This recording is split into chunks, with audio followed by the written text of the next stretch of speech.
Bonsoir Hakim. Soit. Nous étions euh, vendredi matin au TAS de Toulon pour défendre des libérés Exactement. devant le juge. Et donc il y avait l'avocat du RSI. Tu es le président du syndicat Thales. Est-ce que tu peux nous parler de ce qui s'est passé, en fait, ton point de vue? Effectivement, le juge, M. Cabaret, qui est le président du tribunal de la sécurité sociale à Toulon, a une particularité pour juger les affaires, car il pousse tous les libérés, donc il s'arrange avec la greffière bien entendu, à déposer les dossiers en fin de séance, c'est-à-dire vers 11 heures. Donc il y a les appels de rôle et ceux qui veulent demander des explications sur les tribunaux de la sécurité sociale ou sur les caisses, eh ben, il a tout de suite localisé que les personnes considèrent qu'ils ne souhaitent pas adhérer à un système où il y a un déficit de plusieurs années, de plusieurs milliards. Et donc il met ces dossiers-là, il les met en fin de séance, pour les faire un petit peu mijoter, tout ce qui s'ensuit. Mais la force de libérer, c'est leur sagesse et leur patience. Et donc, ce qui s'est passé pour 4 délibérés, c'est un cinquième qui est assisté aussi qui est assisté par le MLPS, pour lequel nous complémentons, ont essayé de se faire exécuter. Et c'était presque un véritable peloton d'exécution. Et ce qui s'est passé tout simplement, c'est qu'ils essayent de nous intimider et de confondre de mélanger par des moyens astucieux et méthodiques de juridiction sur pas mal, on va dire, pas mal de rouages techniques pour ne pas arriver à l'ultime question. C'était à la question que le président Thales a posée au président du tribunal, M. Cabaret, c'est pourquoi vous n'ordonnez pas à la caisse, alors que la loi le prévoit, pourquoi vous n'ordonnez pas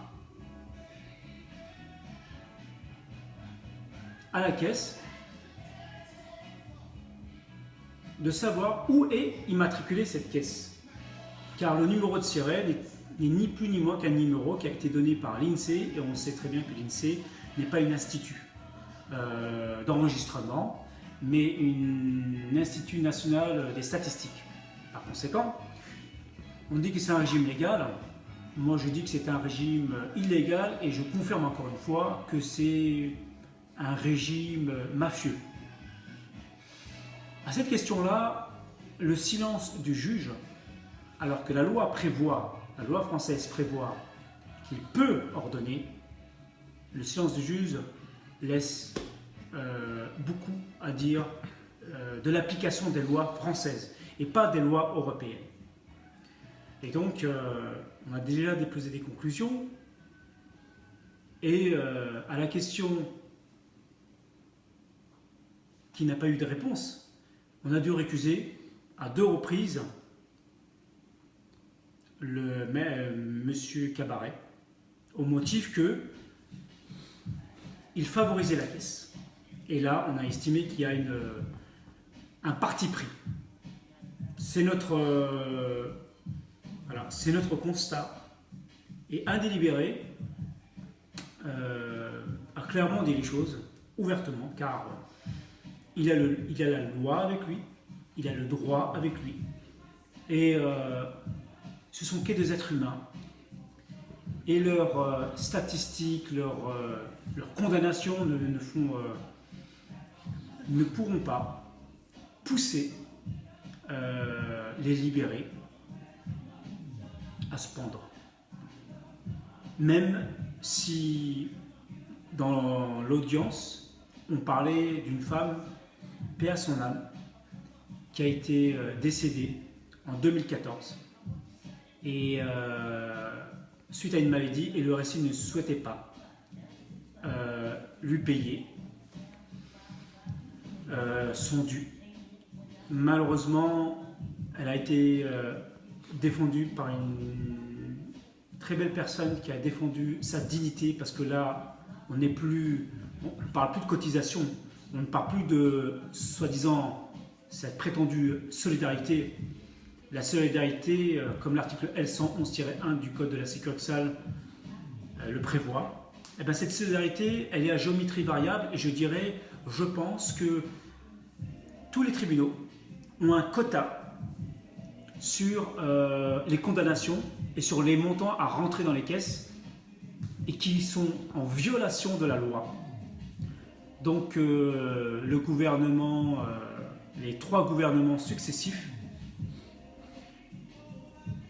n'ont fait que asservir les artisans, les commerçants, avec la complicité de ces crapuleux syndicats de merde qui n'ont pas eu le courage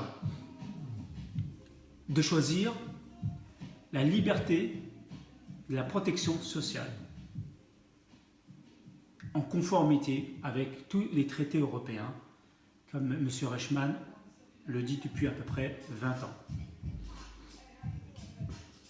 Voilà.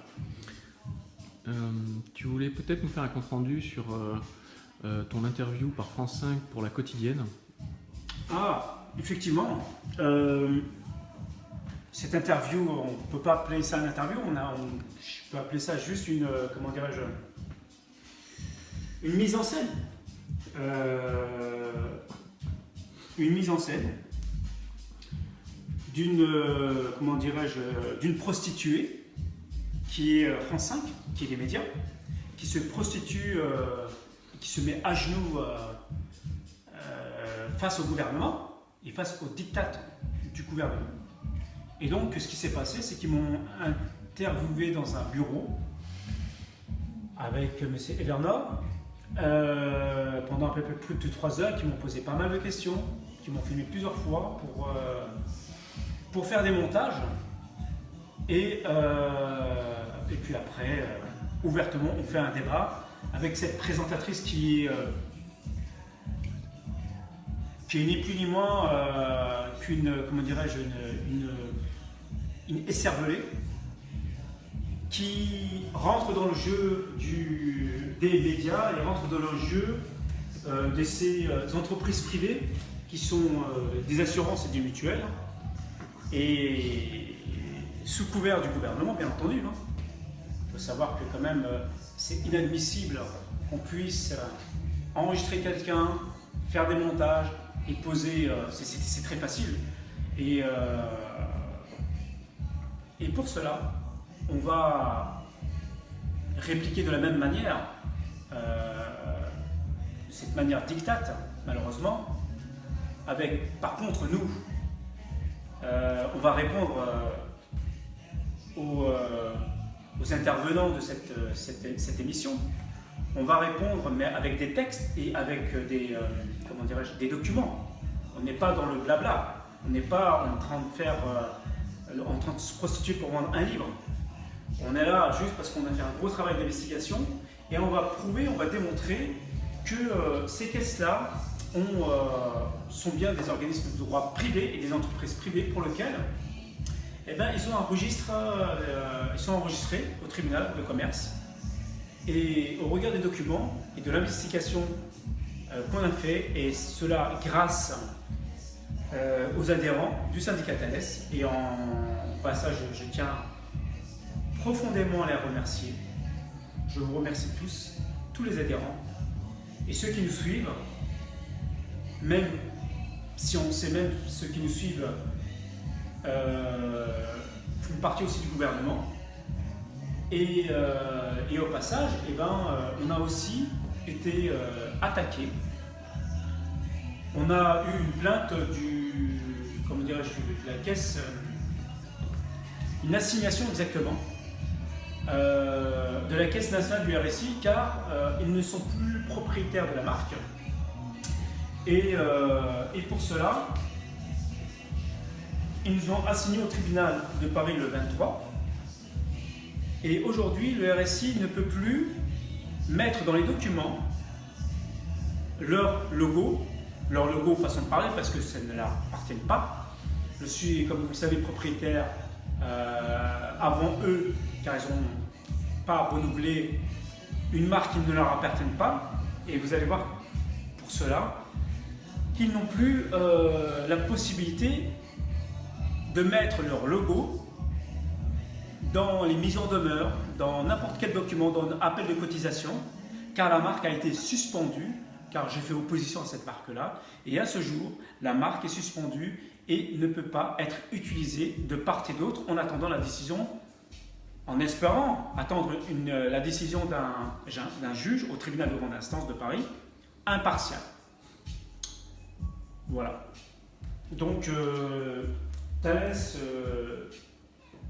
ne reste pas passif et contre-attaque pour mettre au grand jour ce que c'est la caisse RSI et ceux qui y travaillent et ceux qui l'ont soutenu, au dépit d'artisans commerçants, pour lequel il n'y a plus de différence entre travailler et passer devant un tribunal au motif d'une prétendue solidarité, qui est ni plus ni moins qu'une supercherie et qui pousse les gens au suicide.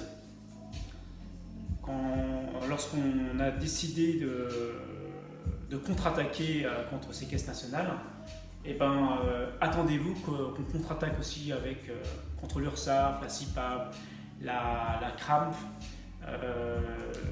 la Carpinco et toutes les caisses de sécurité sociale, la MSA. D'ailleurs, on a défendu Mathieu Moriès et le procès du prétendu diffamation est passé aux oubliettes comme par hasard. Il s'en sort, il n'est pas attaqué en diffamation, chose qui est bien. Et on soutient encore Mathieu Moriès et on soutient tous les agriculteurs de la MSA.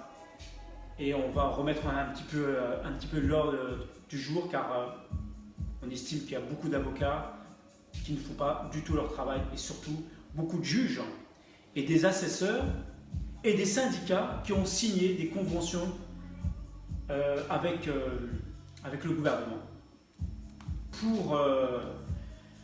pour être à la botte et pour se prostituer par des financiers, des banques, des assurances, et on en a la preuve. Vous savez, il y a un délibéré, à juste titre, qui est défendu. Il a dit très simplement que je montre la vérité au juge ou que je lui chante au clair de la lune. C'est exactement la même chose. Il sera condamné car le juge a reçu ordre de ne pas appliquer certains types de lois, mais la loi d'un gang qui est les assurances et les banques. Alors, les gangs délibérés vont répondre avec patience, intelligence et perspicacité. Voilà. La suite, vous le verrez.